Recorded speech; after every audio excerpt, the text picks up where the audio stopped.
नमस्कार, मेरा नाम है डॉक्टर पुरु धवन और आज इस वीडियो में हम बात करने वाले हैं खाने पीने के बारे में कि पार्किंसन पेशेंट को क्या खाना है, क्या नहीं खाना, किन चीज़ों का ध्यान रखना है, किन चीज़ों का ध्यान नहीं रखना और खाने पीने में पार्किंसन पेशेंट सबसे बड़ी गलतियां क्या करता है। शुरुआत करते हैं सबसे पहले गलतियों से। तो पार्किंसन पेशेंट से जब आता है, हम मिलते हैं, बात करते हैं तो बहुत बातें हमारी होती हैं क्योंकि अक्सर उनकी एज मेरे से बड़ी होती है, मैं उनसे अनुभव ले रहा होता हूँ उनकी लाइफ के बारे में। तो जब मेरी बारी आती है उनसे सवाल पूछने की तो अक्सर हम पूछते हैं, डॉक्टर क्या खाते हैं आप, क्या पूरे दिन खाते हैं, ज़रा समझाइए। तो कहते हैं सुबह उठ के मैं दलिया खाता हूँ, फिर दोपहर में रोटी सब्जी खाता हूँ। मैं पूछता हूँ सब्जी कौन सी, ये जो बना दे। अब ये जो क्या बना दे, वो घिया तो टिंडा। क्यों? क्योंकि दांत नहीं है, दांत कमज़ोर हैं, या फिर उनकी मैडम के दांत में कोई दिक्कत है, वो नरम खाना पसंद करती हैं। तो सब्जियां क्या खा रहे हैं, घिया तोरी टिंडा। मैंने कहा रात को क्या खाते हैं, रात को कुछ नहीं खाते, दूध पी के सो जाते हैं। अब पार्किंसन पेशेंट में अगर हम इस तरह का खाना देते रहते हैं तो ये गलतियों में से एक है, क्योंकि उनका शरीर की रिक्वायरमेंट अलग है। जो हम खाना खा रहे हैं वो कुपोषित है, उसमें इतनी ताकत नहीं है कि उनके शरीर को, उनके दिमाग को वो रिवाइव कर सके, ताकत दे सके, चला सके। तो सबसे पहले चीज़ आपने क्या करनी है, समझने वाली ज़रूरत, वो है अपने शरीर को समझने की कोशिश करनी है कि उसके अंदर चल क्या रहा है। जिस दिन आप समझ गए चल क्या रहा है, किस वजह से नुकसान हो रहा है, तो उसका उल्टा करके आप अपने शरीर को आराम दे सकते हो। तो सबसे पहला काम हम जानने की कोशिश करते हैं कि पार्किंसन में हो क्या रहा है। तो हमारा जो ब्रेन है ना, जो आप स्क्रीन पे देख रहे हो, ये बहुत करोड़ों न्यूरॉन सेल से इकट्ठे होने से बना हुआ। ये जो न्यूरॉन सेल्स होते हैं ये स्पेशलाइज होते हैं, कुछ आपकी याददाश्त बना रहे हैं, कुछ आपको बोलने की शक्ति दे रहे हैं, कुछ आपको देखने की शक्ति दे रहे हैं, बट इनके सारे काम बटे हुए हैं। बट ये आपस में एक दूसरे से बातचीत करते रहते हैं। और ये बातचीत कैसे करते हैं? इलेक्ट्रिकल सिग्नल से, केमिकल सिग्नल से। ये जो सिग्नलिंग हो रही है आपकी ब्रेन की, आपकी मसल्स के साथ, ये केमिकल और इलेक्ट्रिकल सिग्नल्स ही चल रहे हैं। अब ब्रेन उम्र के साथ बड़ा भी होता है, अब वो कमजोर भी होता है। जैसे जैसे आपकी उम्र बढ़ती है, आपका शरीर कमजोर हो रहा है, चेहरे पे झुर्रियां आ रही हैं, हड्डियां कमजोर हो रही हैं, दिमाग की भी दिक्कतें आ रही हैं। अक्सर इसी वजह से हम देखते हैं कि जैसे उम्र बढ़ती है, याददाश्त में दिक्कत आनी शुरू हो जाती है, चीज़ें याद रहना बंद कर देती है। ये एक नॉर्मल दिक्कत है, ये सबके साथ उम्र के साथ बढ़ते बढ़ते होता है। बट अगर अगर आपके ब्रेन में बुढ़ापा जल्दी आ रहा है, यानी उसका जो डिग्रेडेशन है वो फास्ट हो रहा है, उसी को आप पार्किंसन समझ लो। अभी डिग्रेडेशन क्यों हो रहा है? क्योंकि कोई ना कोई चीज़ ऐसी है जो उसे नुकसान पहुंचा रही है। अब जब पार्किंसन पेशेंट आता है, साथ में बैठते हैं, पूछते हैं कि ऐसा क्या हुआ कि आपको 40 में पार्किंसन हो रहा है, 50 में पार्किंसन हो रहा है। तो जब हम उनसे बात करते हैं तो हमें समझ में आता है कि पार्किंसन बिना कारण के नहीं हो रहा। पेशेंट को कई कई सालों से, 6 साल हो गए, 7 साल हो गए, नींद ही नहीं आती। रात को 2 घंटे सो रहे हैं, 4 घंटे सो रहे हैं, रात को 4 बार उठना पड़ जाता है, घबराहट होती रहती है। तो ये सारी दिक्कतें देखने को मिलती हैं। दूसरा कारण हमें देखने को मिलता है कि कोविड में काम को नुकसान हो गया था, जिम्मेवारियां ज़्यादा थी, टेंशन बहुत थी।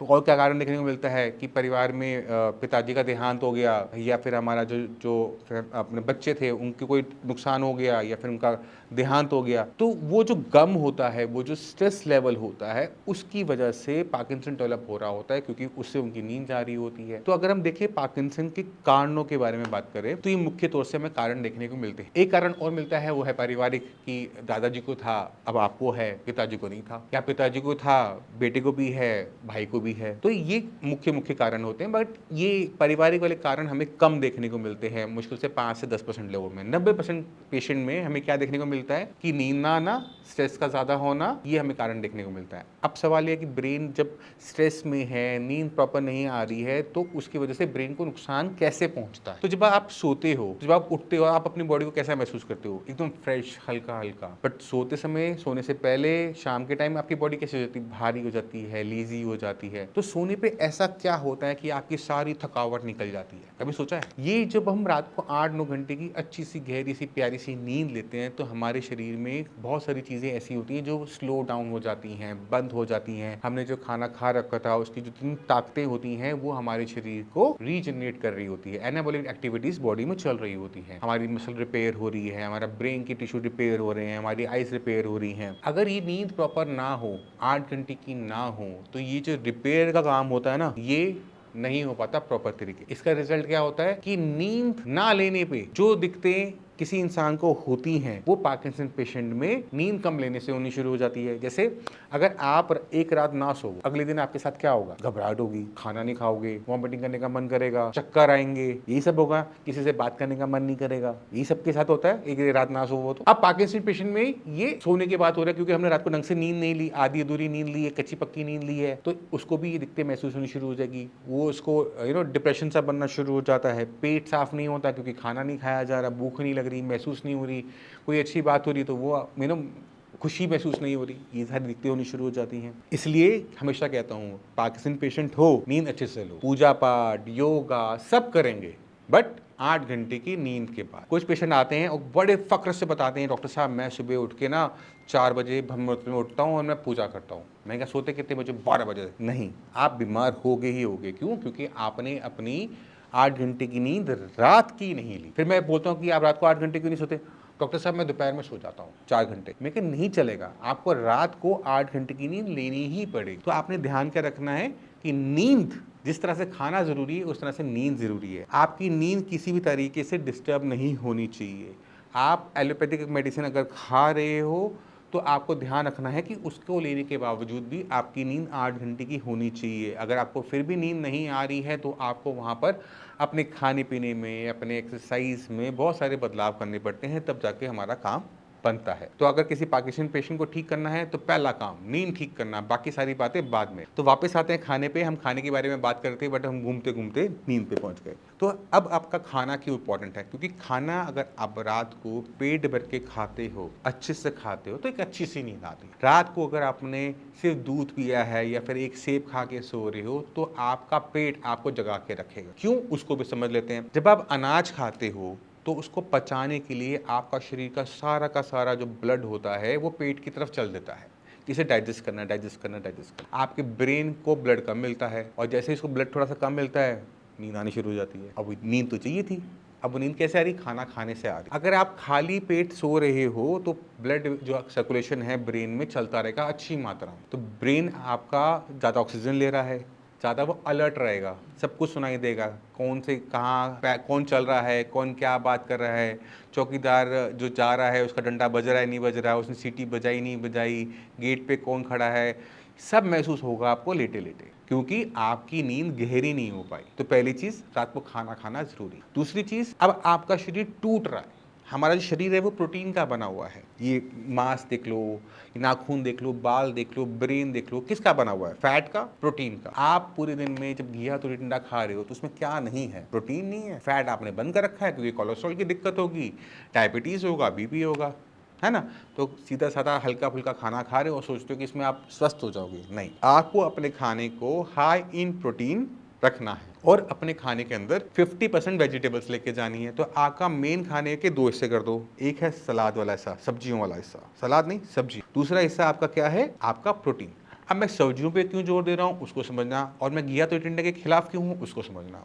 जब आप घिया तो टिंडा खाते हो तो उस सब्जियों में ताकतें कम होती हैं और उनके अंदर जो फाइबर है वो सॉल्युबल फाइबर है, बट हमें अपनी सारी सब्जियां घुमा घुमा के खानी चाहिए। जैसे एक दिन गाजर हो गई, एक दिन मूली हो गई, एक दिन कोई प्याज की सब्जी बना ली, एक दिन हमने मशरूम बना लिए, एक दिन हमने फलियां बना ली, एक दिन गोभी बना ली, किसी दिन ब्रोकली बना ली। तो सारी सब्जियां जो बाजार में आ रही हैं वो सारी की सारी आपने खानी होती हैं। चाहे मिक्स वेजिटेबल बना के खाओ, चाहे उसको घुमा घुमा के खाओ, बट कोई 3 या 4 सब्जियां रोटेशन में नहीं खानी होती, क्योंकि उससे आप बीमार और बीमार और बीमार होते चले जाओगे। तो आप उसे कद्दूकस करो, आप उसे आटे में गूँथो, उसको भरमा करके पराठा बनाओ, उसकी आप सौटे करो, जो मर्जी करो, बट वेजिटेबल्स को आपको खाना पड़ेगा, सारी वेजिटेबल, क्योंकि ये आपके पेट को साफ रखेगी, बीपी को कंट्रोल में रखेगी, शुगर कंट्रोल में रखेगी और छोटी मोटी परेशानियां आने नहीं देगी, क्योंकि इनके अंदर विटामिन मिनरल भर भर के होता है और वो शरीर को ज़रूरत है।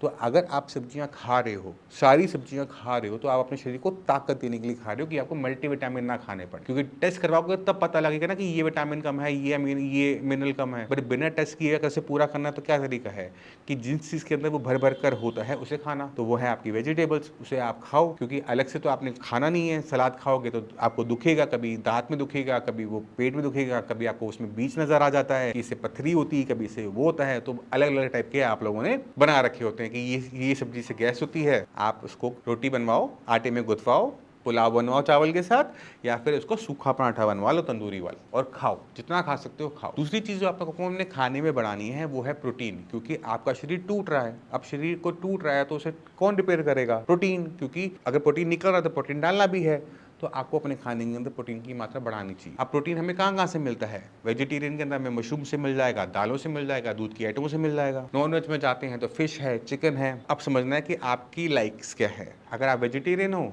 तो आप वेजिटेरियन प्रोटीन खाओ, दाल को अपने खाने में रखो, दाल की रोटी बनवा लो, जैसे दाल हो गई, प्याज हो गया, हरी मिर्च हो गई, मिक्स करवाया, रोटी बनवाई, खाई उसको। इसी तरह से मशरूम्स हो गए, बहुत अच्छे होते हैं, बहुत ज़्यादा पावर पैक्ड होते हैं। मशरूम का सूप बनवा लिया या मशरूम की सब्जी बनवा ली, पनीर हो गया, पनीर की भुर्जी बना ली, पनीर का पराठा बना लिया, पनीर की रोटी बना ली। तो कोई भी चीज़ जो आपको पता है कि आप प्रोटीन है, आपको अपने डाइट में डालना है, क्योंकि इससे शरीर चलेगा। अगर आप नॉन वेजिटेरियन हो तो आपने एग्स डेली बेसिस पर डालिए। सुबह नाश्ता हुआ 2 अंडे खाऊंगा, उसके साथ में कुछ और खाऊंगा। क्यों? क्योंकि सुबह 2 अंडे खा लिया, आपका प्रोटीन का पार्ट पूरा हो गया पूरे दिन का। इसी तरह से आपने चिकन है, फिश है, इनका सूप ले लिया है, क्योंकि डाइजेस्ट तो होता नहीं होगा, इंटेस्टाइन्स पार्किंसन की वजह से स्लो हो जाती हैं, तो हमने उनको क्या किया, हमने उसको सूप बना लिया, चिकन सूप, फिश सूप। अब कुछ पेशेंट में से पूछते हैं, डॉक्टर साहब मैं मटन खा लूँ या फिर मैं कुछ और नॉन वेज खा लूँ?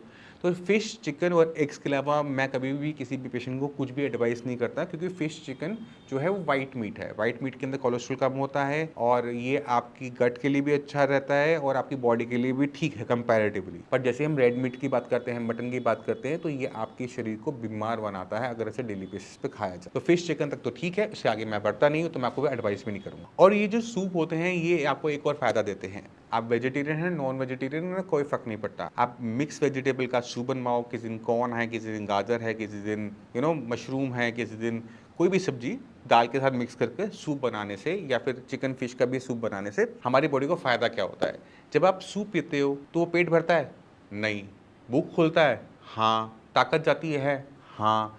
आपको बिना पेट भरे ताकत देने वाला खाना आपकी बॉडी के लिए अच्छा रहेगा? हाँ। तो पार्किंसन पेशेंट को डाइट में दिन में 2 बार सूप लगा लेना चाहिए। 2 खाने के बीच में, जैसे हम चाय पीते हैं तो चाय को हटा दो, सूप को लगा दो।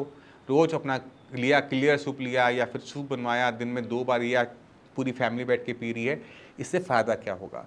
आपकी बॉडी में प्रोटीन और अमीनो एसिड्स, मिनरल्स कंपैरेटिवली ज़्यादा जाएंगे। आपकी खाने की जो भूख है वो बनी रहेगी, वो ख़त्म नहीं होगी। इससे क्या होगा? बॉडी को रिपेयर करने का सामान ज़्यादा मिलेगा और आपकी जो पार्किंसन है उसे हमें हराने में मदद मिलेगी। जो पार्किंसन पेशेंट अपने खाने पीने का ध्यान नहीं रखते, खाने के अंदर सूप को ऐड नहीं करते हैं, उनको सबसे ज़्यादा दिक्कत देखने को मिलती है। उनकी रिकवरी देखने को धीमे मिलती है, क्योंकि उनकी बॉडी की रिक्वायरमेंट तो है बट वो पूरा ही नहीं कर पा रहे हैं। तो आपने उसे पूरा करना है। बिना पेट भरे सूप एक बहुत अच्छा मीडियम होता है, जिसको हर पार्किंसन पेशेंट को अपनी डाइट में रखना चाहिए। तो मैं उम्मीद करता हूँ इस वीडियो से काफ़ी कुछ समझ गए कि पार्किंसन में चल क्या रहा है, किस तरह का खाना हमने रखना है, किस तरह से हमें न्यूट्रिशन वैल्यू का ध्यान रखना है। फिर भी माइंड में कोई डाउट हो, मोस्ट वेलकम है, आप नीचे नंबर पर कॉल कर सकते हो, डॉक्टर से बात कर सकते हो, आके मिल सकते हो। इसी के साथ आपसे चलेंगे आगे चाहूँगा। मिलते हैं अगली वीडियो में, तब तक के लिए नमस्कार।